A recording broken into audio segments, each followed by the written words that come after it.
नमस्कार दोस्तों, real target classes में आप लोगों का स्वागत है।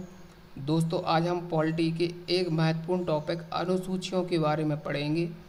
दोस्तों, ये टॉपिक परीक्षा की दृष्टि से बहुत महत्वपूर्ण टॉपिक है, क्योंकि इस टॉपिक से प्रत्येक एग्ज़ाम में एक या दो क्वेश्चंस आपको देखने को मिल जाते हैं। तो दोस्तों, इस टॉपिक से जितने भी क्वेश्चंस बन सकते हैं, आज हम उन सब क्वेश्चंस को कवर अप करेंगे। तो दोस्तों, आज के टॉपिक का पहला प्रश्न देखते हैं। वर्तमान में भारतीय संविधान में कुल कितनी अनुसूचियां हैं? तो इस प्रश्न का right answer option number C right हो जाएगा। वर्तमान में भारतीय संविधान में 12 अनुसूचियां हैं। अगला प्रश्न, संविधान सभा की प्रारूप समिति द्वारा प्रस्तुत प्रारूप संविधान में कुल कितनी अनुसूचियां थीं? तो दोस्तों, इस प्रश्न का right answer option number B right हो जाएगा। संविधान सभा की प्रारूप समिति द्वारा प्रस्तुत प्रारूप संविधान में 8 अनुसूचियां थीं। 4 अनुसूचियों को संविधान संशोधन द्वारा जोड़ा गया था। वो 4 अनुसूचियां हैं। 9वीं अनुसूची को जोड़ा गया था, 10वीं अनुसूची को, 11वीं अनुसूची को और दोस्तों 12वीं अनुसूची को जोड़ा गया था। 9वीं अनुसूची को पहले संविधान संशोधन 1951 द्वारा जोड़ा गया था। 10वीं अनुसूची को 52वें संविधान संशोधन 1985 द्वारा जोड़ा गया था और 11वीं अनुसूची को दोस्तों 73वें संविधान संशोधन 1992 द्वारा जोड़ा गया था और 12वीं अनुसूची को 74वें संविधान संशोधन 1992 द्वारा जोड़ा गया था। इस बात का ध्यान रखेंगे। अगला प्रश्न, संविधान सभा द्वारा अंतिम रूप से पारित संविधान में कुल कितनी अनुसूचियां थीं? तो दोस्तों, संविधान सभा द्वारा अंतिम रूप से पारित संविधान में 8 अनुसूचियां थीं। अगला प्रश्न, मूल संविधान में कितनी अनुसूचियां थीं? तो दोस्तों, मूल संविधान में 8 अनुसूचियां थीं। प्रश्न नंबर 4 का right answer option number A right हो जाएगा। अगला प्रश्न, किस संविधान संशोधन अधिनियम द्वारा भारतीय संविधान में 9वीं अनुसूची जोड़ी गई? तो दोस्तों, 9वीं अनुसूची पहले संविधान संशोधन 1951 द्वारा जोड़ी गई थी।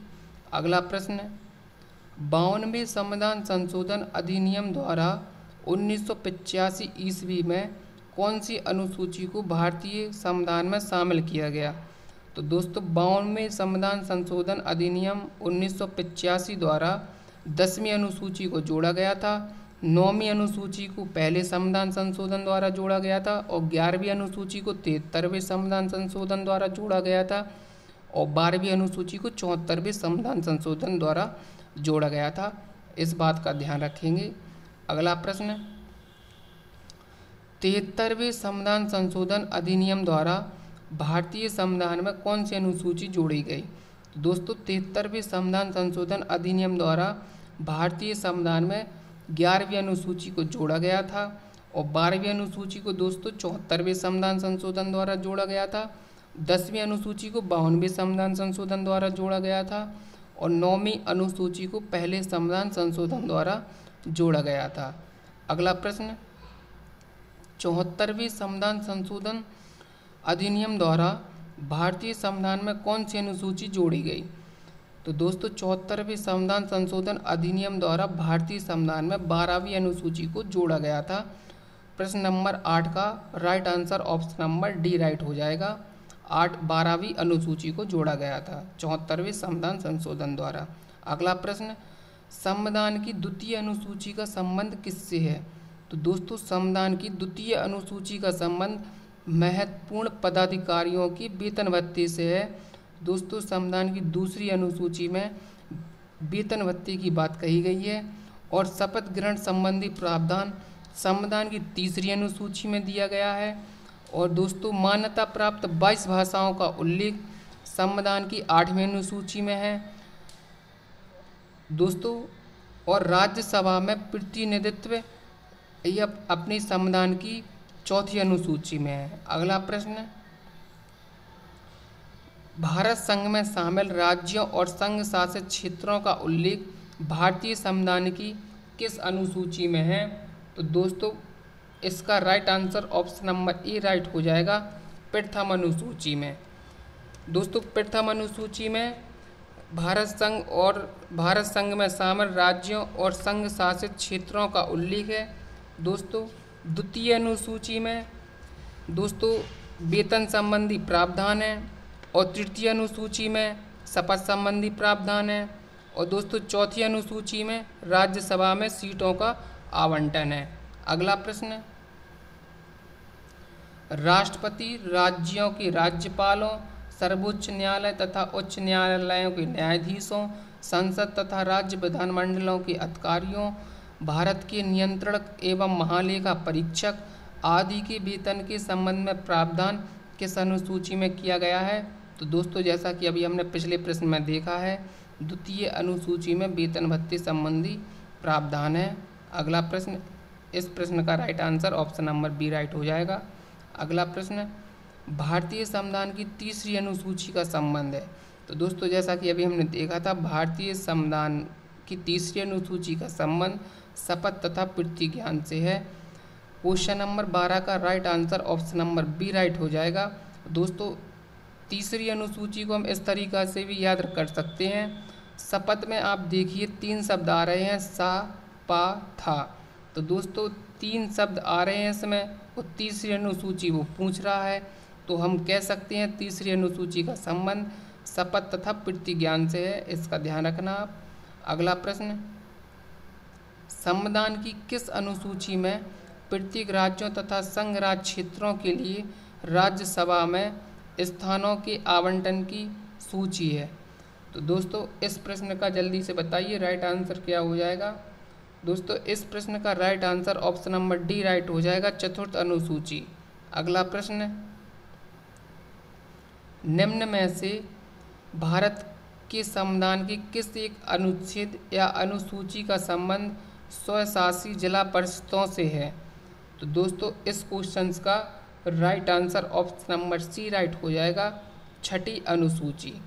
अगला प्रश्न, भारतीय संविधान में 22 भाषाओं को राजभाषा का दर्जा प्रदान किया गया है। बिल्कुल सही बात है। इन राजभाषाओं का उल्लेख किस अनुसूची में है? तो दोस्तों इस प्रश्न का right answer option number B right हो जाएगा, 8वीं अनुसूची में है। दोस्तों मान्यता प्राप्त 22 भाषाओं का उल्लेख 8वीं अनुसूची में किया गया था। जब संविधान लागू हुआ था उस समय 14 भाषाओं का उल्लेख था, परंतु वर्तमान में 22 भाषाओं का उल्लेख है। दोस्तों ये जो 14 भाषाएं जब संविधान लागू हुआ था तब 14 भाषाएं थीं, और वर्तमान में अभी 22 भाषाएं हैं। जो ये दोस्तों 8 भाषाएं जो अपनी बड़ी हैं दोस्तों, इसमें सिंधी भाषा 21वें संविधान संशोधन द्वारा जोड़ा गया था सिंधी भाषा को, और 71वें संविधान संशोधन द्वारा कोंकणी, मणिपुरी, नेपाली को जोड़ा गया था। और दोस्तों बोडो, डोंगरी, मैथिली, संथाली को 92वें संविधान संशोधन द्वारा जोड़ा गया था। इस बात का भी ध्यान रखेंगे। अगला प्रश्न, और इसमें ये भी ध्यान रखेंगे 7वीं अनुसूची में शक्तियों का बंटवारा आ जाता है केंद्र और राज्यों के बीच। 9वीं अनुसूची में दोस्तों भूमि सुधार कानून है, और 10वीं अनुसूची में दल बदल कानून है। अगला प्रश्न, भारतीय संविधान की 8वीं अनुसूची का संबंध है। तो दोस्तों जैसा कि हमने अभी पिछले प्रश्न में देखा है कि 8वीं अनुसूची का संबंध भाषाओं के साथ है, जिसमें मान्यता प्राप्त 22 भाषाएं आ जाती हैं। अगला प्रश्न, किसी अधिनियम को संविधान की किस अनुसूची में सम्मिलित करने पर उसकी वैधता को किसी न्यायालय में चुनौती नहीं दी जा सकती है? दोस्तों इसका right answer option number C right हो जाएगा, 9वीं अनुसूची को। अगला प्रश्न, किस राज्य के आरक्षण विधेयक को 9वीं अनुसूची में सम्मिलित किया गया है? तो दोस्तों क्वेश्चन नंबर 18 का right answer option number A right हो जाएगा, तमिलनाडु। अगला प्रश्न, आंध्र प्रदेश से अलग कर एक नए राज्य तेलंगाना का गठन हुआ है, इससे भारतीय संविधान की किस सूची में परिवर्तन होता है? तो दोस्तों इसका क्वेश्चन नंबर 19 का right answer option number A right हो जाएगा, अनुसूची 1 में परिवर्तन होता है। दोस्तों जाहिर सी बात है, अनुसूची 1 में भारत की जानकारी, राज्य और केंद्र शासित प्रदेशों की जानकारी मिलती है। इसलिए जब भी कोई राज्य या कोई केंद्र शासित प्रदेश की बात की जाए या उसके गठन होने की या अलग होने की बात की जाए, तो वो परिवर्तन अनुसूची 1 में ही देखने को मिलेगा आपको। अगला प्रश्न, दल बदल के आधार पर निर्वाचित सदस्यों की अयोग्यता संबंधी विवरण संविधान की किस अनुसूची में दिया गया है? तो दोस्तों क्वेश्चन नंबर 20 का राइट आंसर आपका ऑप्शन नंबर सी राइट हो जाएगा। दल बदल कानून आपकी 10वीं अनुसूची में है। अगला प्रश्न, असम, मेघालय, त्रिपुरा, मिजोरम राज्यों के जनजातीय क्षेत्रों के प्रशासन के बारे में उल्लेख संविधान की किस अनुसूची में किया गया है? तो दोस्तों संविधान की 7वीं अनुसूची में किया गया है। क्वेश्चन नंबर 21 का right answer option number D right हो जाएगा।